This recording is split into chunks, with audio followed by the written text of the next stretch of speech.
हैदराबाद जाता है। वहाँ एक व्यापार शुरू करने के लिए गहरी सोच में पड़ जाता है।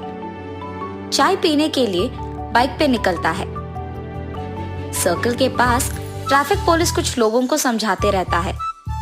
उसी तरफ जाते हुए चंद्रबाबू को पुलिस पकड़ लेता है।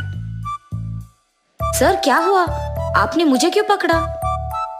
तुमने हेलमेट नहीं पहना और वो कानून के खिलाफ है, इसीलिए मैंने तुम्हें रोका है।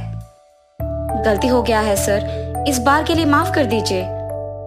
ठीक है, फाइन भर के जाओ। फाइन कितना है सर? 500। उसके बाद चंद्रबाबू चाय पीने के लिए जाता है। चाय पीते हुए उसे एक विचार आता है, वैसे तो मैं यहाँ एक व्यापार शुरू करने के लिए आया हूँ ना, तो क्यों ना मैं एक हेलमेट का दुकान खोलूं। चंद्रबाबू का दुकान तैयार हो जाता है और खुलने के बाद हर रोज बहुत सारे ग्राहक आते हैं। इसीलिए वो एक भरोसेमंद को दुकान में काम करने के लिए लगाता है।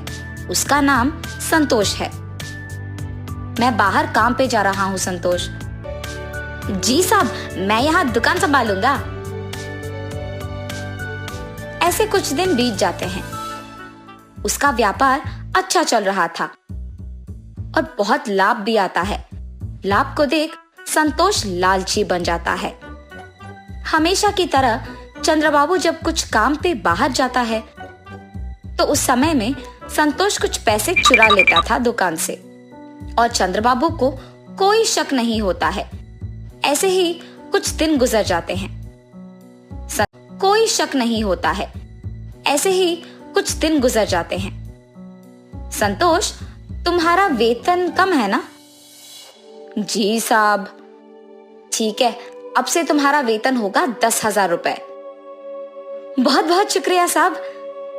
अब से इस दुकान का ख्याल तुम्हें ही रखना होगा, ठीक है? मुझे गांव जाना होगा, वहां कुछ काम है। 10 दिन बाद आऊंगा। जी साहब, आपके आने तक मैं दुकान का बहुत अच्छा ख्याल रखूंगा। चंद्रबाबू के गांव जाने के बाद हर रोज के पैसे में से आधा संतोष ले लेता था। 10 दिन बाद चंद्रबाबू उसकी बेटी के साथ हैदराबाद आता है और सीधा उसकी दुकान पहले जाता है। इन 10 दिनों में कितने पैसे आए हैं संतोष? 50,000 साहब। अरे ऐसे कैसे?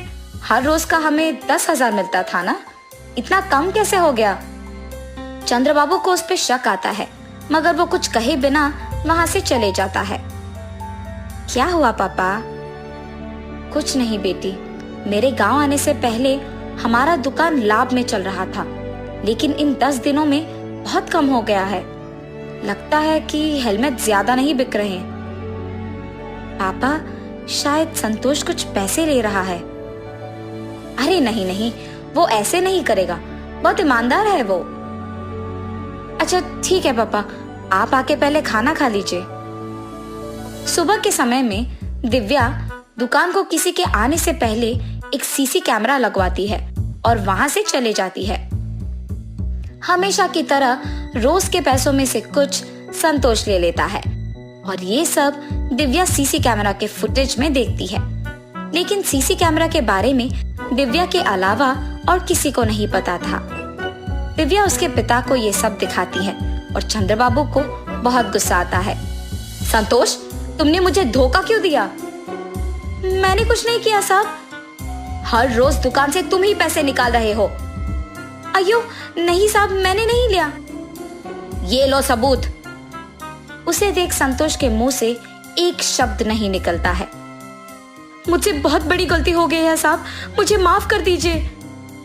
तुम्हारे भरोसे पे मैंने इस दुकान को छोड़कर अपने गांव गया हूँ और तुमने मुझे धोखा दिया। अब तुम्हारा यहाँ कोई जगह नहीं हो सकता है। अगर कोई हम पे भरोसा रखता है तो हमें उनका भरोसा ऐसे नहीं तोड़ना होगा। धोखा देना